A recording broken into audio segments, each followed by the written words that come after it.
بسم الله الرحمن الرحيم الحمد لله رب العالمين والصلاة والسلام على سيد الأنبياء والمرسلين حبيبنا محمد وعلى آله وأصحابه ومن تبعهم بإحسان إلى يوم الدين أما بعد. Les frères et sœurs en islam, assalamu alaikum wa rahmatullahi wa barakatuh.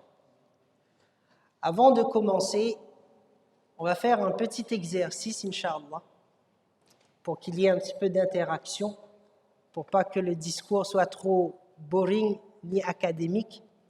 On va prendre son téléphone, Inch'Allah. Tout le monde prend son téléphone? On essaie de prendre son téléphone, Inch'Allah. On va regarder dans le paramètre combien de temps on a passé depuis hier soir sur les écrans. Normalement, sur chaque téléphone, les téléphones un peu plus modernes, on va dire, dans paramètres, vous avez un onglet bien-être numérique. OK? Alors, on va regarder ensemble, Inch'Allah. Bien-être numérique. Et là, on vous donne normalement le nombre d'heures qu'on a passé sur ces écrans-là depuis hier soir à minuit. Alors, à peu près combien? Alors, ne vous inquiétez pas, ce n'est pas un examen. On va pas punir, il n'y a rien du tout. C'est juste pour comprendre un petit peu.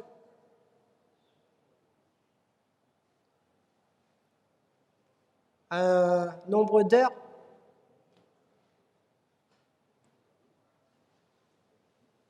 Alors, en général, moi là, c'était écrit 2h30.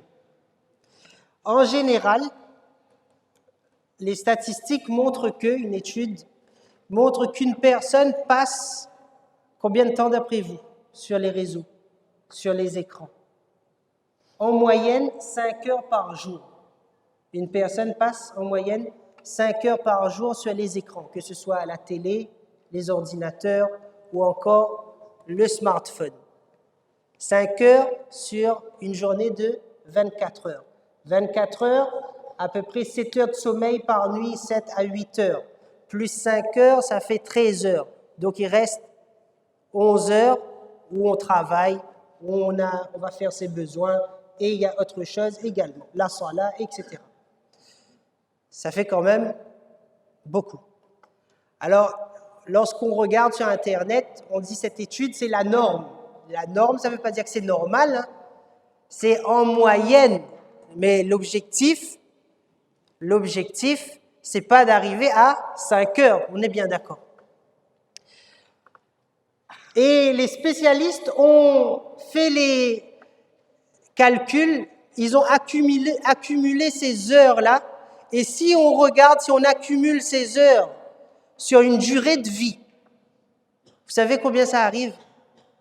Ça voudrait dire qu'on passe 27 années de notre vie sur les écrans. Ça fait un tiers de notre vie. Une personne qui vit à peu près 70 ans, ou plus, en moyenne entre 60, 70, 80, 27 années, il passe sur les écrans. Énorme. Énorme. Alors, l'objectif de ce discours, c'est pas pour dire, bon, c'est bon, haram, interdit. On n'utilise plus les réseaux, on n'utilise plus le téléphone, et puis si je fais ça, tout le monde va partir. C'est normal. L'objectif, c'est quoi? L'objectif, c'est qu'on va parler, on va sensibiliser sur certains points par rapport à l'utilisation de ce smartphone, de ces réseaux sociaux, afin que nous puissions vivre convenablement sur cette terre. L'objectif, c'est que demain, lorsque j'arrive devant Allah, lorsque je me présente devant Allah, alors il me dit, c'est bon, vas-y, paradis. Si Allah commence à prendre des comptes avec nous, oui, tel jour, combien d'heures t'es passé? Pourquoi? Là, ça va être compliqué. Nous vivons dans une époque, une ère de technologie. La technologie a pris une place intégrante dans notre vie. Et pire, les réseaux sociaux sont devenus notre moyen, notre façon de réagir, de communiquer avec les gens. Ça fait partie de notre vie sociale. J'ai mes parents qui vivent à des kilomètres de Saint-Louis, alors pour moi c'est beaucoup plus simple de passer un appel que de me déplacer. Je vis à Saint-Louis, il y a une madrasa qui enseigne aux femmes ou bien aux hommes et qui propose également des cours à distance. Alors, qu'est-ce que je vais faire? Je vais me simplifier la vie. Au lieu de me déplacer, autant suivre à distance. Ce qu'on voit là, ces exemples-là, c'est que il y a du bon. Dans chaque chose, il y a du bon. Dans ces réseaux, dans cette technologie-là, il y a du bon. Mais il y a également du mauvais. Il y a également du mauvais. Et pour pouvoir utiliser quelque chose correctement, alors l'islam nous enseigne des principes à respecter. Et je vais vous donner 2 principes. Premier principe, c'est la modération. Al-qasdu, la modération, l'équilibre, le juste milieu. Allah subhanahu wa ta'ala, il a qualifié de cette communauté une communauté de juste milieu. وَكَذَلِكَ جَعَلْنَاكُمْ أُمَّةً وَسَطًا. Et il a fait de vous une communauté de juste milieu. Rasulullah sallallahu alayhi wa sallam, une fois, il voit une de ses épouses qui s'attache à un poteau pour accomplir les prières de nuit. Ok? Pour pas dormir. Elle s'attache, au moins elle gagne pas sommeil. Rasulullah, il voit cela, alors qu'est-ce qu'il fait? Il dit non, enlève. Dans chaque domaine de la vie, que ce soit au niveau du culte, ibadat, mais que ce soit au niveau mondain, alors il y a le juste milieu. Pas d'excès, pas de manquement non plus. Alors, Rasulullah sallallahu alayhi wa sallam, une fois, il s'adresse aux gens et dit « Ya ayyuhan nas, ô vous les gens, alaykum bil qasd, alaykum bil qasd, alaykum bil qasd ». Il répète à 3 reprises. Attention, adopte la modération, adopte le juste milieu, adopte l'équilibre à 3 reprises. Pourquoi? Il dit فَإِنَّ اللَّهَ لَا يَمَلُّ حَتَّى تَمَلُّوا. Parce qu'en vérité, Allah, il ne se lassera pas de vous récompenser tant que vous ne vous lasserez pas d'accomplir de bonnes œuvres. L'être humain, je vous donne un exemple. Nous sommes dans le mois de Ramadan. Et dans le mois de Ramadan, alors on sait que il faut faire beaucoup d'actions. On nous incite, on nous encourage à accomplir de bonnes œuvres. Lis Coran, fais au moins 1 khatmul Coran, fais 2 khatmul Coran, fais telle chose, telle chose. Alors on se dit, Inch'Allah, 11 mois de l'année, je ne fais pas.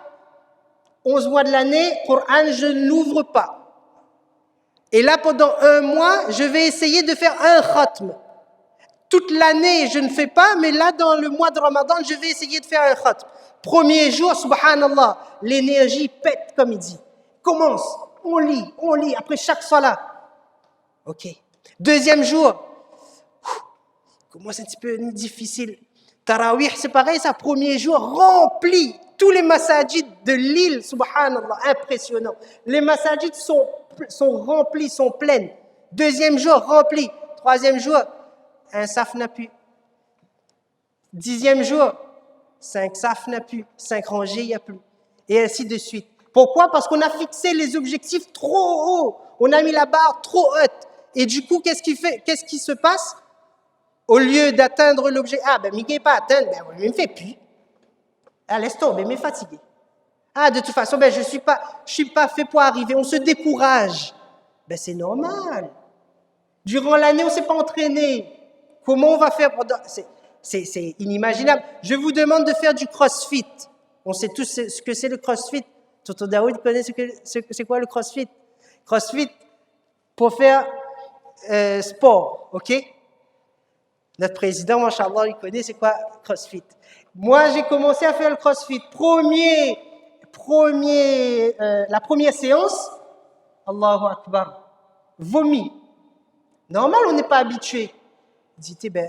Deuxième séance, il n'arrive plus, lève le bras en haut pour doucher, aïe, aïe, aïe, aïe, aïe, aïe, difficile, compliqué, gagne pas. Et au fur et à mesure, on s'entraîne. 1 an, 2 ans, subhanallah, le niveau de force, le niveau d'énergie, tout augmente. Subhanallah. Mais c'est la même chose dans le dîn. On a besoin d'être dans la constance, dans la persévérance. Rasulullah sallallahu alayhi wa sallam, il nous dit ahabbul a'mali ila Allah adwamuha wa in qalla. Les actions les plus aimées auprès d'Allah, c'est pas les actions qui sont accomplies en quantité, non. Peu, mais avec persévérance, avec constance. Ça, c'est un premier point, la modération. Pas d'excès, pas non plus de manquement. Deuxième principe, pour estimer si une chose, elle est halal ou haram. Pour dire qu'une chose est autorisée ou licite ou illicite. Alors, je vous pose la question. J'aime bien faire ce genre de choses-là. Je dis, l'alcool est autorisé ou bien est haram? Haram. Pourquoi c'est haram? Là, on se bloque. Oui. Mais où est-ce que... Oui. Bien, mashallah. Mais où est-ce que... Bien. Mais où est-ce qu'on retrouve ça? Coran. Le premier réflexe qu'on doit avoir, mes frères et sœurs en islam, lorsqu'on nous pose une question sur l'islam, le premier réflexe, c'est quoi? Qu'est-ce que Allah il a dit? Est-ce que c'est mentionné dans le Coran? Est-ce que Allah il a dit? Où c'est écrit? Est-ce que Rasulullah sallallahu alayhi wa sallam il a mentionné ou pas? C'est pas, non, je pense, non, c'est autorisé ça, on dirait l'autorisé. On dirait, hein, mais il n'est pas trop sûr. Non, on se base, si je ne sais pas, je me tais, as-sukut, je me tais. Mais si je sais que dans le Coran il y a, là oui. Premier réflexe, se référer au Coran, hadith. Ça c'est, Allah il est tellement bon envers nous, il nous a mis sur terre, mais non seulement il nous met sur terre, il nous donne la façon, le mode d'emploi de vivre et de réussir notre vie ici-bas.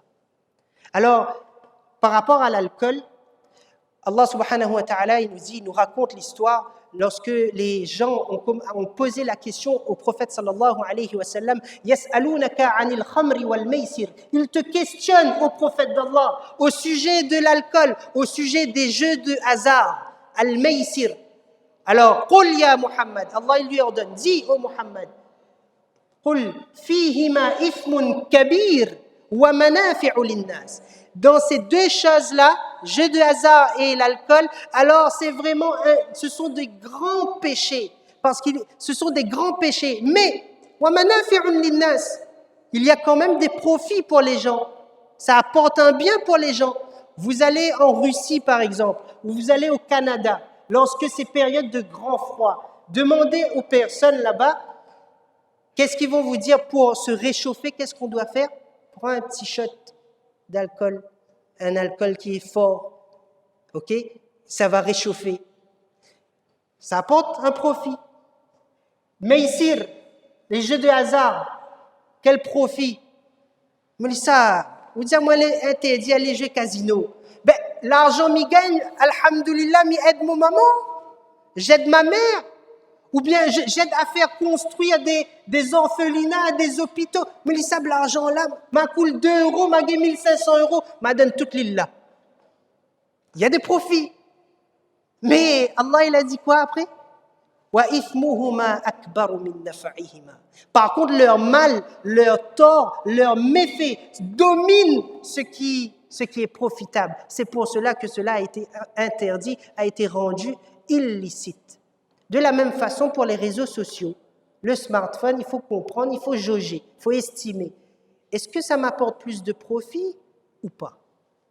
Et là, en fonction de tout un chacun, on va comprendre, pour moi c'est halal, pour moi c'est pas halal.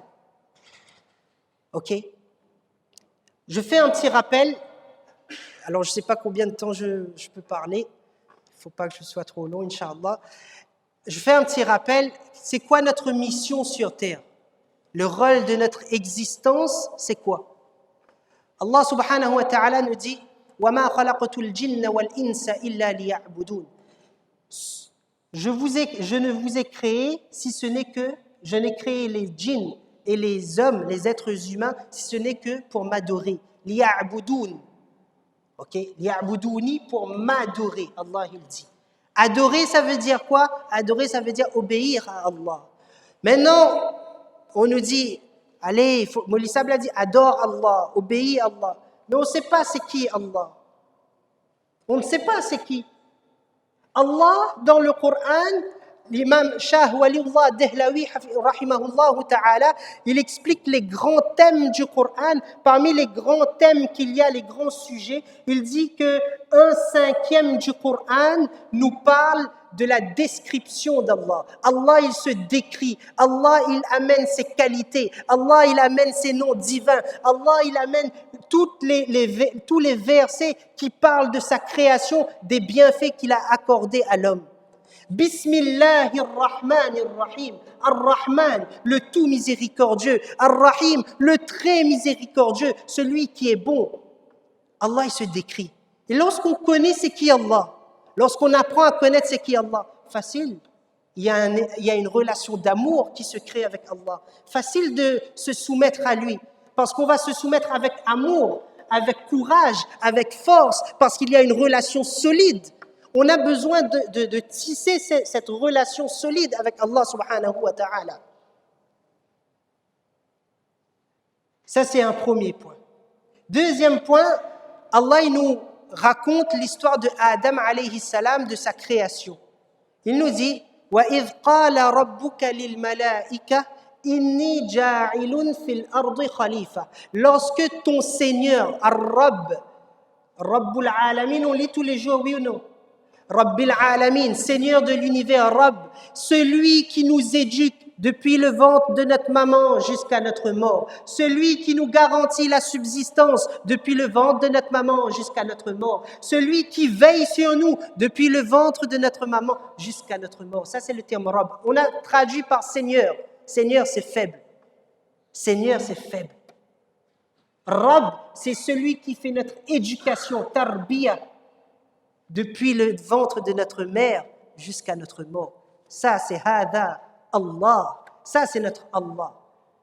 Alors, lorsque ton Seigneur, il s'est adressé aux anges, Inni ja'ilun, je vais mettre sur terre un représentant, Khalifa. Alors, les Mufassiroun, ils ont expliqué, Khalifa, c'est quoi? Khalifa, est-ce que c'est Adam, ça désigne Adam, ou bien ça désigne la descendance de Adam, c'est-à-dire les êtres humains? Il y a les deux avis.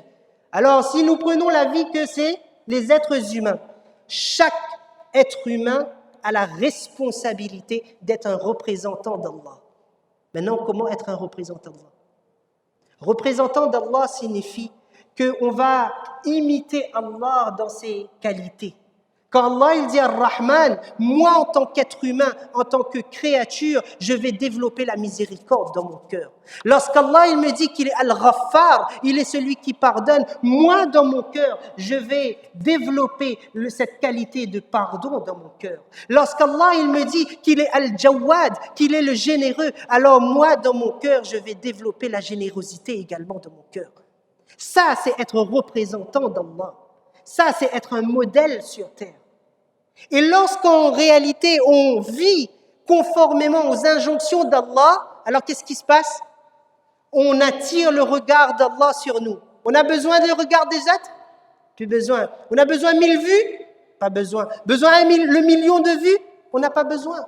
En réalité, celui qui recherche les vues à travers les réseaux sociaux, on recherche les vues, on a besoin. Et là, on passe du temps dans la production de contenu. Fais un selfie. Allons faire un selfie, on fait un selfie là, ici, ou bien on fait un petit TikTok, tout de suite, 20 secondes. On montre, on est dans la masjid, on s'est déplacé, alhamdoulilah, on est dans la masjid, on est en train d'accomplir de bonnes œuvres.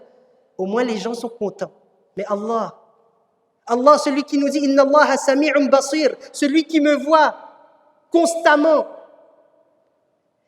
En réalité, celui qui recherche le regard des gens, c'est en réalité une personne qui n'est pas comblée intérieurement. Il lui manque quelque chose. Il est frustré. il y a un manque à l'intérieur. Et ce manque-là, c'est qu'on a un manque au niveau de notre dîn. Lorsque je fais mes selfies, lorsque je fais mes petites vidéos, lorsque je fais mes trends, mes challenges, etc., je suis à jour. Lorsque je fais tout ça, en réalité, je recherche quoi? L'approbation des gens. Je suis en train de mendier. Regardez-moi, s'il vous plaît. Donnez-moi un petit peu de vue. J'ai besoin de followers. J'ai besoin qu'on me suive. Au moins, je perce dedans, au détriment de l'agrément d'Allah, au détriment de la satisfaction d'Allah. Et là, c'est grave. Alors, on va citer quelques points, quelques effets négatifs, Inch'Allah, quelques effets négatifs au niveau, autant sur le plan sur notre santé mentale, physique, mais également notre santé spirituelle. Je vous pose une question. À partir de quel âge un enfant il reçoit son premier smartphone, en général?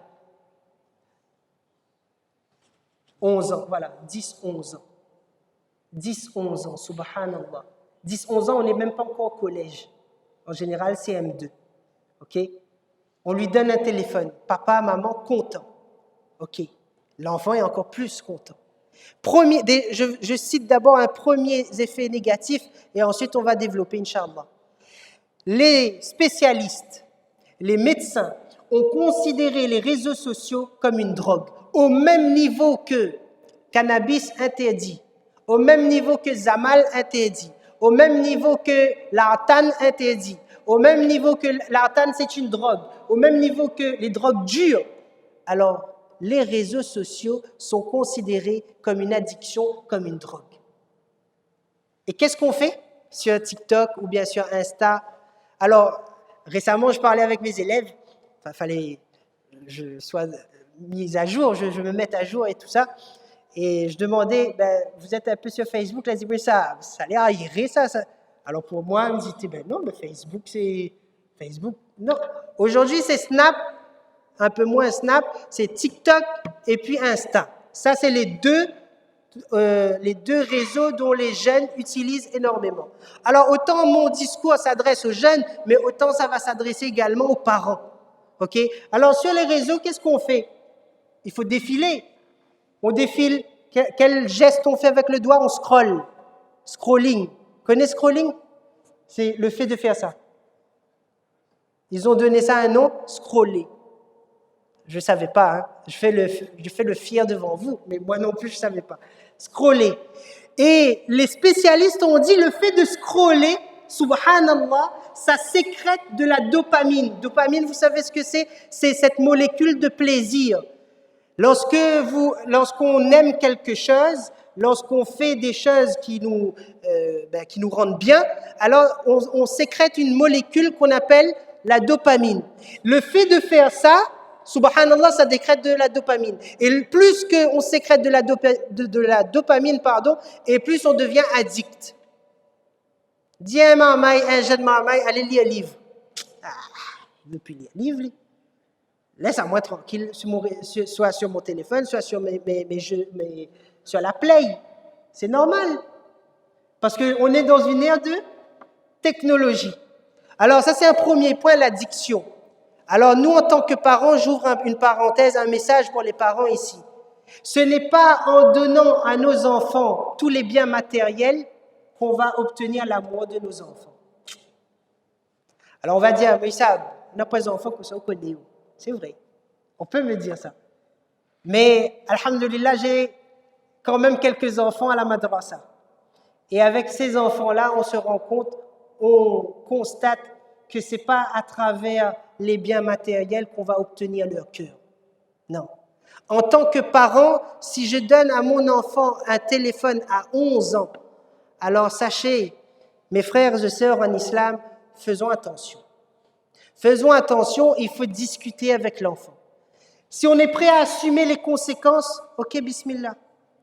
Mais ne donnons pas à un enfant un téléphone, voilà mon garçon, prends, voilà ma fille, prends, et puis rien, pas de communication. Au moins, il arrête de fatiguer mon tête. Je vous pose une question. Vous savez, les spécialistes, ils ont dit que les enfants de moins de 3 ans, si on veut qu'il y ait un bon développement au niveau du cerveau, etc., interdiction de les exposer aux écrans moins de 3 ans. L'étude a montré qu'aujourd'hui, c'est moins de 6 ans. Ils ont augmenté. Aujourd'hui, en tant que parent, Moulissab, mon garçon a un problème dyslexique. Mon garçon a des troubles de dyspraxie. Alors, c'est quoi ça? Avant, on n'avait jamais entendu. Tonton, avant déjà entendu le mot dyslexique? À votre époque, quand tu lis le Coran, là, si tu mélanges un mot avec un bam, une claque. Vous ne connaissez pas ça, bah? Là, non, là. Aujourd'hui, non, mon enfant, il a des troubles dyslexiques, dyspraxiques, je sais pas quoi. Ok, pourquoi? Troubles d'attention, troubles de concentration, troubles de la mémoire, troubles de ceci. Mes frères, une des causes, c'est les réseaux sociaux. Une des causes, c'est les écrans. On a donné trop tôt à nos enfants ces écrans. Oui, je comprends, papa, maman fatigué après une journée de travail difficile. Ou bien des fois, c'est les petits-enfants viennent chez grand-papa, chez dada, daddy, nanan, nani. Alors, les grands-parents, ils sont fatigués aussi. Quoi il fait? Mais on a devant télé. Au moins, on ne va pas trop crier. C'est normal, on veut la facilité, on recherche la facilité. Sauf que les spécialistes ont dit, lorsqu'un enfant a été exposé avant 3 ans, le développement de ces neurones-là, c'est irréversible, ça ne développe plus. Il n'y a pas moyen de compenser ça par la suite. Parce que ces jeunes, ces petits-enfants-là, ce développement, ça se fait à travers le toucher, ça se fait à travers le visuel, etc. Ils ont besoin de toucher, les jouets, etc., les trucs sensoriels, etc. Ça, c'est très important. Mais au lieu de donner ça, un bébé de 1 an, il connaît choisir son truc sur YouTube, inalillah. À l'âge de 11 ans, comme je vous ai dit, on a donné à notre enfant, première chose qu'il va faire sur le smartphone, c'est quoi? YouTube. Qu'est-ce qu'on va faire sur YouTube? Regarder des vidéos. N'a pas de mal, ça, Molissa, bien regarder un petit dessin animé dessus. Oui, c'est vrai. Sauf qu'il y a des pubs, non? Il y a des pubs. Ou bien, quand ils changent, suggestion, qu'est-ce qu'on voit? Alors, il y a des images obscènes qui apparaissent.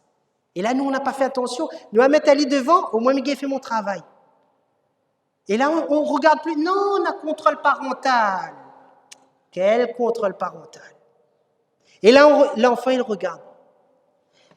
Il y a une femme, subhanallah, elle s'appelle Thérèse Argot, spécialiste dans tout ce qui dit la sexualité, pornographie. Molissa, vous cause pornographie dans le masjid. Allah, pas beau. Alors, sachez une chose, en islam, il n'y a pas de sujet tabou. Pas de sujet tabou. Rasulullah nous enseigne quand on a besoin de mettre en garde sur un sujet, même si c'est un sujet tabou, il faut parler avec dignité, il faut parler avec respect. Pornographie, malheureusement, ça touche notre société. Autant les musulmans que les non-musulmans. 1/4 des Français. D'après vous, allez, j'aime bien les statistiques, combien de vidéos sont visionnées par an, d'après vous, en France? Un nombre. 136 milliards de vidéos pornographiques sont visionnées chaque année en France. Ça fait 1/4 des Français qui regardent la pornographie, qui consomment cela. Et on est atteint. Là, n'a plus Allah, n'a plus rien là. Dans le masjid, n'a Allah. Quand il arrive à la maison, n'a plus Allah. On oublie qu'Allah, il voit nous. Alors, par rapport à cette dame-là, elle nous dit qu'en réalité, le terme porno, c'est dérivé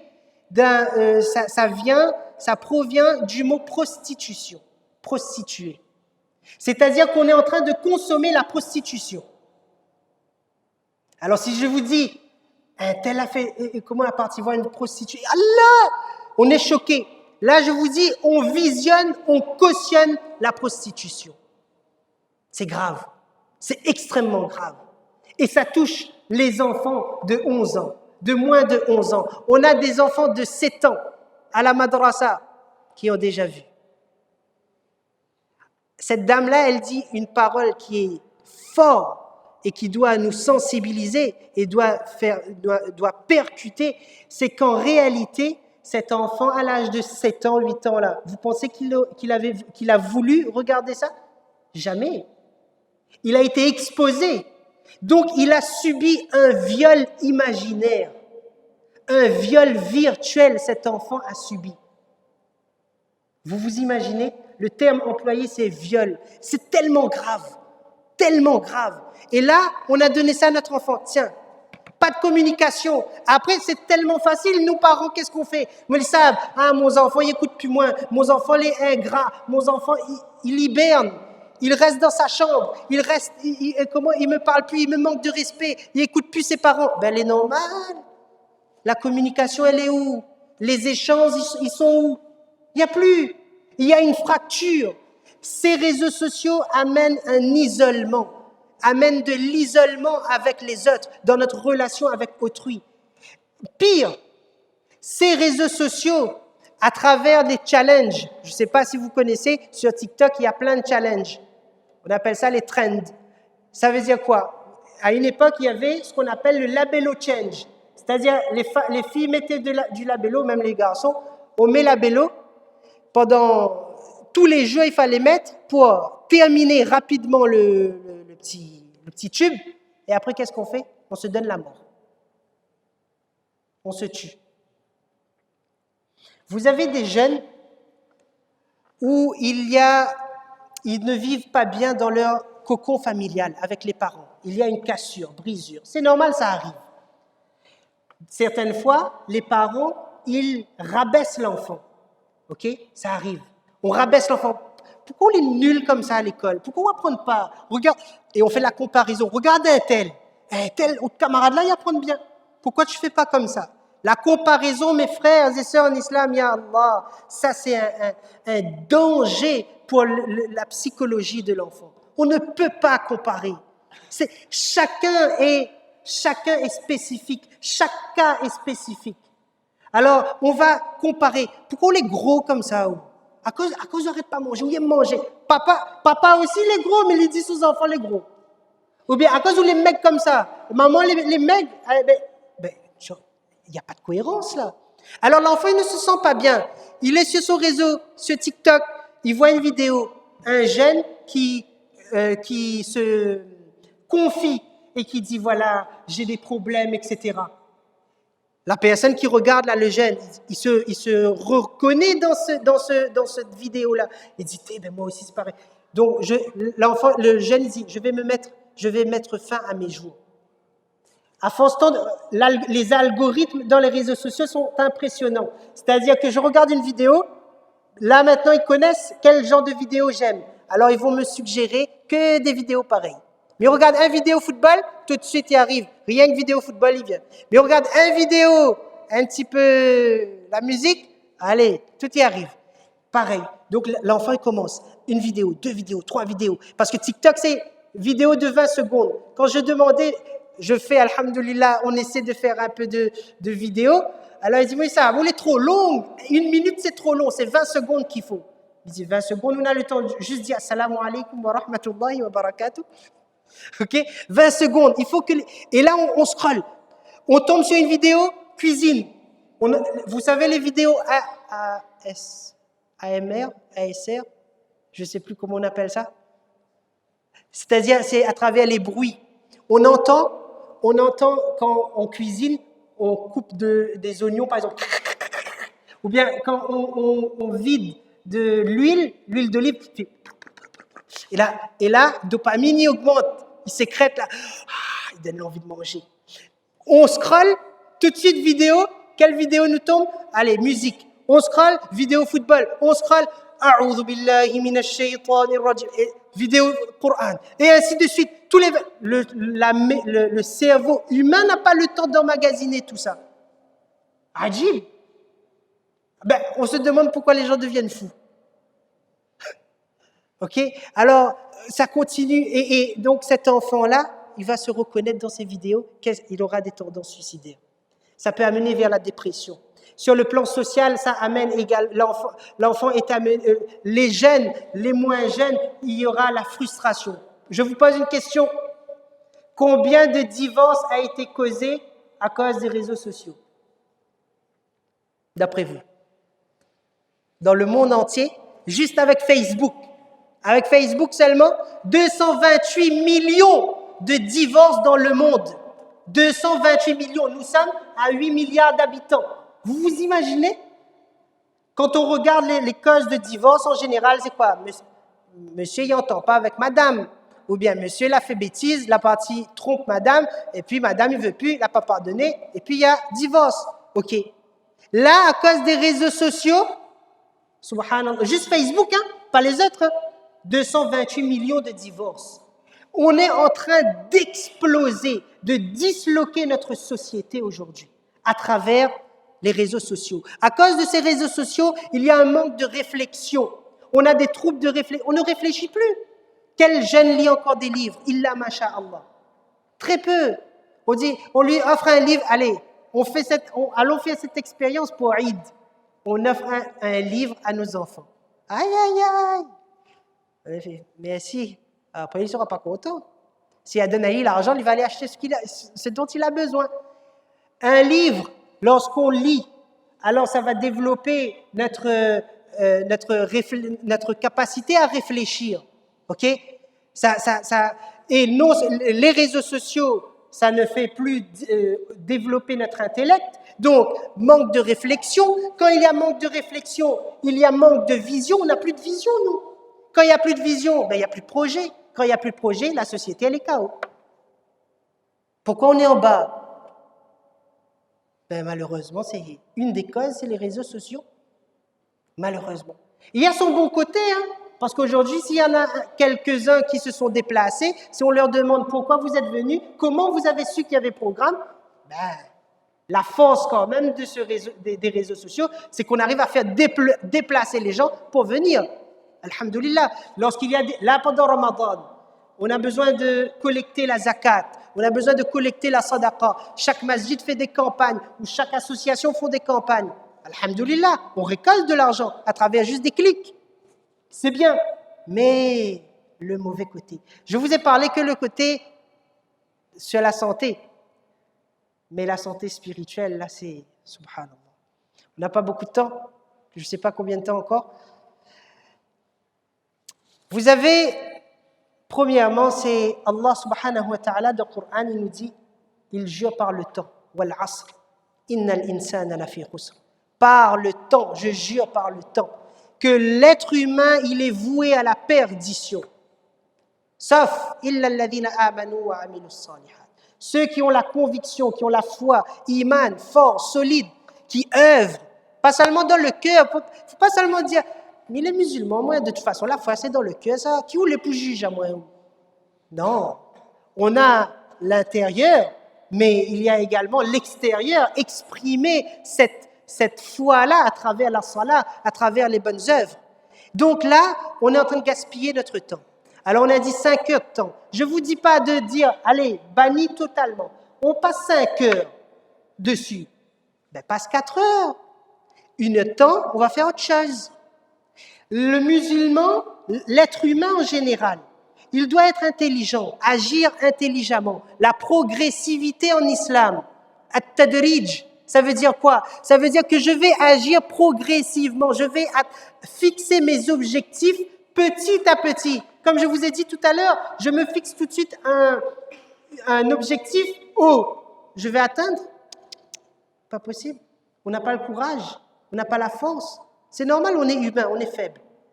Mais maintenant, je me pose des objectifs qui sont réalisables. OK, 1 heure. 1 heure de temps, je réduis à 4 heures. D'ici 1 an, Inch'Allah, je réduis à 3 heures.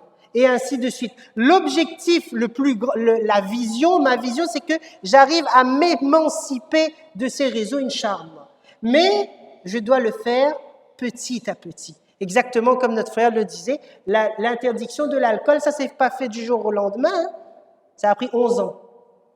Vous imaginez 11 ans pour interdire l'alcool. Ce n'est pas du jour au lendemain. Sinon, les sahaba n'auraient pas accepté.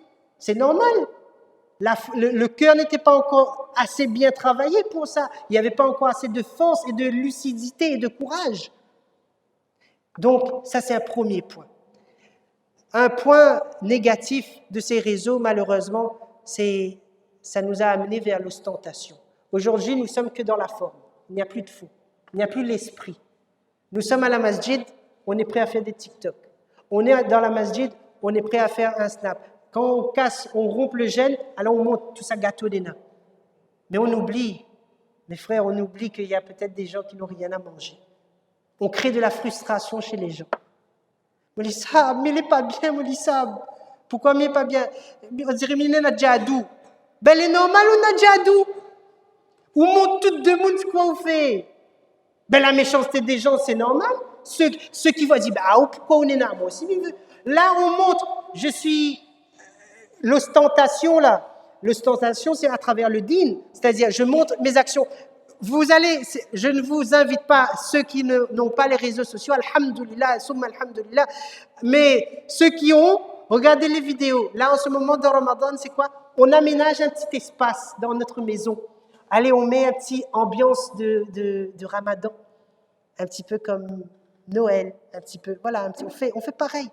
On met des petits décors. Et là, après, à la fin, qu'est-ce qu'on fait? On se met sur notre tapis de prière, ouvre Coran, on fait genre qu'on lit. Et la vidéo est terminée. Inna lillahi wa inna ilayhi raji'un. Ostentation. Vous savez, il y a un hadith très connu. Rasulullah sallallahu alayhi wa sallam, il nous dit, fort ce hadith, 3 catégories de personnes rentreront en premier dans l'enfer. C'est qui? Premièrement, c'est celui qui a étudié la religion, ou bien Allah il a donné une belle voix, il récite le Coran, lui c'est la première personne qui rentre en enfer. Après j'explique. Deuxième catégorie, cette personne qui est riche et qui dépense dans le chemin d'Allah. Je fais beaucoup d'aumônes. Sur Saint lui-même, on sait.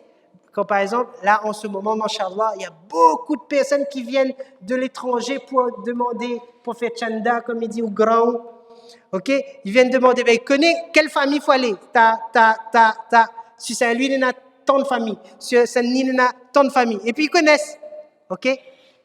Et là, on sait, ça c'est famille. Ça, là, les généreux, ça, tonton là, subhanallah. Ça, les généreux, ça, tout le temps, ils donnent. En enfer. Troisième catégorie, c'est celui qui est resté dans le chemin d'Allah et il est resté ferme, courageux dans le chemin d'Allah, à lui aussi dans l'enfer. Alors pourquoi? Parce qu'en réalité, cette personne, l'ostentation amène vers le mensonge devant Allah. Lorsqu'on a de l'ostentation en nous, le jour Qiyamah, on va mentir devant Allah. On aura l'audace de mentir. Cette personne à qui Allah a donné cette belle voix, ou bien le ilm, la science, Allah va lui dire, hey, qu'est-ce que tu as fait de cette voix-là? Il dit, oh Allah, m'a lire pour? J'ai récité le Coran pour toi? Menteur.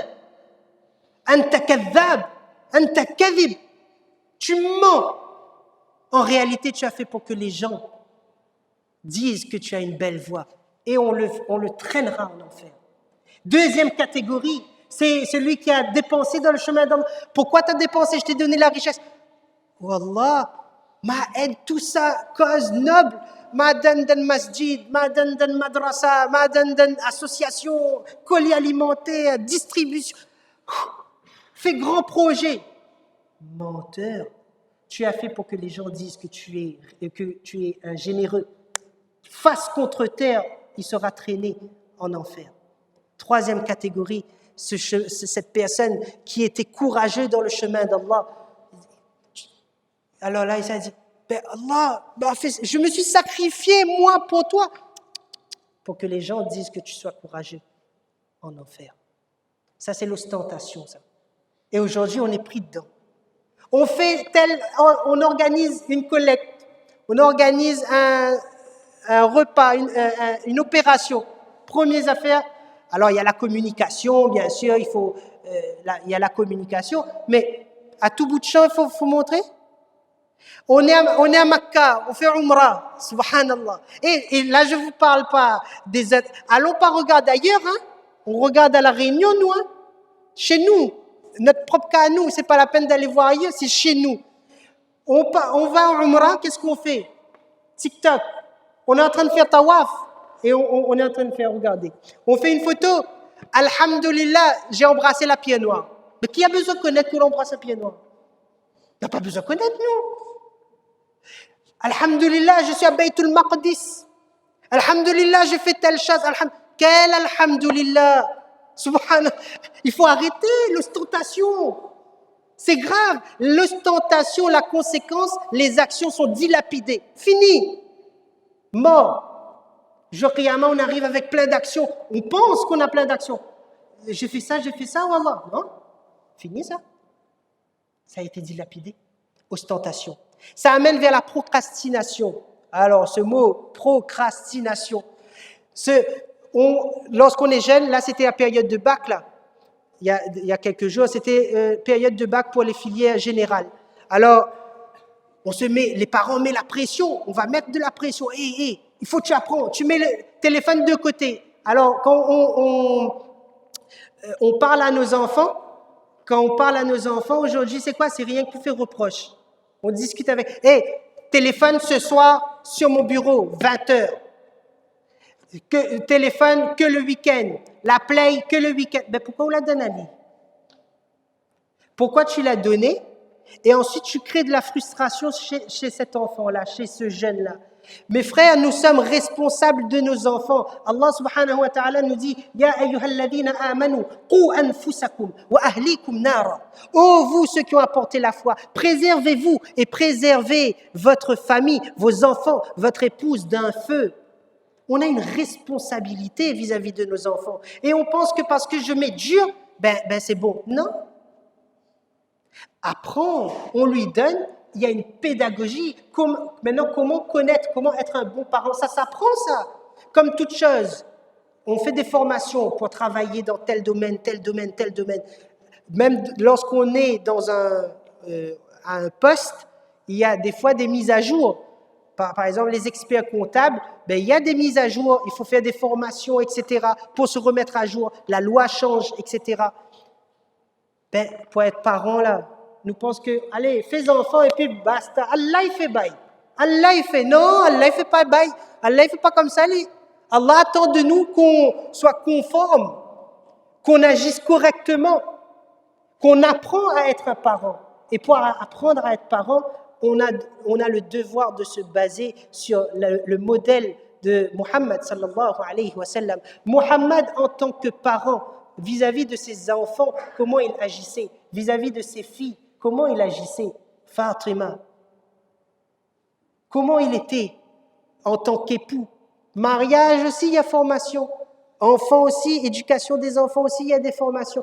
Et, subhanallah, souvent des fois, on pense que que je sois directeur de madrasa, que je sois chef de famille, que je sois l'employeur, le meilleur, le chef, président, tout. On pense que c'est tout le temps nous qui a raison. Non. Quand on fait des erreurs, quand Rasoul il a fait des erreurs, il a demandé excuse. Une fois, il n'y a pas ce hadith en ce sens qu'il avait frappé avec son bâton, il a touché un jeune, un des compagnons qui était dans le saf. Après, il a demandé, est-ce que j'ai causé du tort à quelqu'un? Le jeune, ce sahabi, il est venu, il a dit, moi, tu m'as frappé, tu m'as fait mal ici. Il a dit, ok, rends-moi. Le prophète, il dit, c'est bon, rends. En fait, c'était une ruse. Le sahabi, il a levé le haut du prophète sallallahu alayhi wa sallam pour poser un bisou, pour faire un baiser sur le ventre du prophète sallallahu alayhi wa sallam. Mais on voit quoi ici? L'humilité pas parce qu'il était le meilleur des hommes que tu ne demandes pas pardon. À nos parents, ah non, les enfants, il doit revenir vers moi. C'est lui qui doit revenir. Non. Même si des fois, c'est l'enfant qui a tort. Alors ça ne coûte rien de demander excuse. Au contraire, on a tout à gagner. On a tout à gagner, cette relation qu'on va tisser avec cet enfant. Et là, ça sera sur du long terme. Et là, c'est pour aller cheminer vers Allah, vers ce qui est convenable. Alors, Inch'Allah, on termine. Vous avez également, malheureusement, sur ces réseaux sociaux-là, alors, la banalisation des péchés. 2 jours de cela, je fais une vidéo, je suis en boîte. Je danse. OK? 2 jours après, nous les de Ramadan, il a s'abonné avec son qamis. A'udhu billahi minash shaytanir rajim. Mon frère, il n'a pas une cohérence là. Il y a 2 jours de cela, je partage une vidéo de musique où il n'y a que des insultes dedans. 2 jours après, je fais une vidéo. Mais dans l'islam, vous savez, c'est comme ci, c'est comme ça. On a banalisé, on a tout banalisé. Et on pense qu'on est crédible. Mais non! Vous savez maintenant, pour embaucher les gens, pour embaucher des personnes, on se réfère aux réseaux sociaux. Qu'est-ce qu'on a publié depuis des années? On remonte. Et là, on regarde. Et nous, on pense, tout ce qui se passe dans notre tête, on partage. Et on partage. Vous avez des fois, nous suivons, depuis tout à l'heure, je parle de ce que nous produisons, mais ce que nous suivons également, tel influenceur, tel youtubeur, tel chanteur. Vous avez tel chanteur de rap, ok, musulman, tout le temps, dans les clips, avec madame, vidéo indécente, etc., ok. 2 jours après, il est en train de réciter Yassine. Là, tout le monde fait « Waouh, mashallah, mashallah, mashallah ». Inna lillah. Notre pratique de dîn est totalement bafouée. Totalement bafouée. Il faut se remettre en question. Il faut revenir à l'essentiel. Revenir à ce qui est pur, à ce qui est authentique. Coran, hadith. Ça, c'est ça qu'on a besoin. On n'a plus de limite pour atteindre les followers, pour obtenir les followers et pour obtenir les vues. Quitte à faire le buzz, je vais salir ma religion. Je vais dire des paroles qui sont sales, qui sont inappropriées par rapport à ma religion. Je suis prêt à vendre ma religion pour quelques euros. Combien de personnes ils ont fait il y a des jeunes qui, on voit que ça amène un manque de maturité. Il y a un manque de maturité aujourd'hui au sein de notre société. Aujourd'hui, ça amène la paresse, ça amène de la paresse. Aujourd'hui, la génération de demain, cette jeunesse-là, c'est ça normalement qui fait la force de la Ummah, de la communauté. Alors nous, en tant que parents, en tant que grands-parents, en tant que doyens, on se doit de les accompagner. C'est pas la peine de mettre la faute sur eux, de les rabaisser, de les critiquer, de tout le temps mettre la faute sur eux-mêmes. Non. Posons-nous la question. Qu'est-ce que j'ai fait pour que ça arrive ainsi? Ou quelle responsabilité j'ai manqué, quel devoir j'ai manqué pour que la société arrive ainsi? Et c'est comme ça que nous allons réussir. Je donne un dernier exemple, Inch'Allah, on termine. Inch'Allah, vraiment, cette fois. Souvent, des fois, Shaitan, il nous piège à travers la religion, à travers le dîn même. Depuis 50 ans, je suis premier saf. Je fais la salat premier saf, première rangée. Ok? 50 ans, 60 ans, 30 ans. Dans ma jeunesse, j'ai fait mes 400 coups, hein. Mais là, maintenant, moi, je suis là, à la masjid. Je vois un jeune qui arrive, qui n'a peut-être pas, qui est habillé peut-être pas correctement, peut-être il est en short, peut-être il n'a pas de bonnet, peut-être son jean est troué, peut-être, mais il est venu à la masjid. Ou bien on voit Rasta avec dreadlocks, comme il dit, ou on voit quelqu'un qui, voilà, première fois on le voit, qu'est-ce qu'on fait? Première réaction? Ayrokon. Premiers affaires, c'est ça. C'est qui ça? Vous connaissez à Lyon? Et là on va le voir. Dans le masjid là, il fait pas comme ça. Dans le masjid là, il fait pas comme ça. La personne, il se peut qu'il était venu pour la première fois, il reviendra plus jamais. Et là, on est rentré dans la catégorie des non-musulmans qui mettent des barrières dans les roues dans la religion. Alladhina yasudduna an sabilillah. Allah, il décrit les personnes qui n'ont pas la foi et qui mettent des barrières, des obstacles sur les chemins des personnes qui veulent progresser vers Allah. Inna lillah. Quel compte on va dire avec Allah? Qu'est-ce qu'on va dire avec Allah? Là, c'est grave, là. Là, c'est pire. On a interdit, on a rabaissé quelqu'un, on a blessé quelqu'un, on l'a critiqué. Ou bien, pendant Ramadan, on ne voit pas la personne. Avant Ramadan, 11 mois de l'année, on ne voit pas. Il y a certaines personnes comme ça. Et après, pendant Ramadan, 30 jours, il est là, dans le masjid, tout le temps. Il faut attendre Ramadan pour voir. Ouais.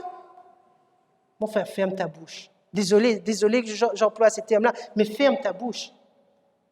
Tu es en train de faire la méchanceté gratuite, là. Tu fais fuir les gens. Tu n'as pas honte. Tu ne te rends pas compte qu'Allah t'entend, te voit, qu'il y a des adab, il y a des punitions. Tu t'exposes au châtiment d'Allah. Alors tu penses que peut-être toi, tu as la garantie du paradis parce que tu as accompli la salat, mais tu oublies tes péchés. Inna lillah. Donc, la cohérence dans le dîn. Objectif, incha'Allah, à atteindre là, quand on sort, on franchit le seuil, alors je vous donne quelques objectifs qu'on doit... Là, le but, c'est pas qu'on a juste écouté et puis c'est fini. Khalas, semaine prochaine, Cheikh Anas, il vient, l'autre semaine, Mohamed Bagat, il vient, tranquille, alhamdulillah. Non. L'objectif, mes frères, lorsqu'on sort d'ici, on prend des résolutions fermes. Si je suis habitué à 5 heures, je ne passe plus 5 heures sur les réseaux. Je passe 4 heures.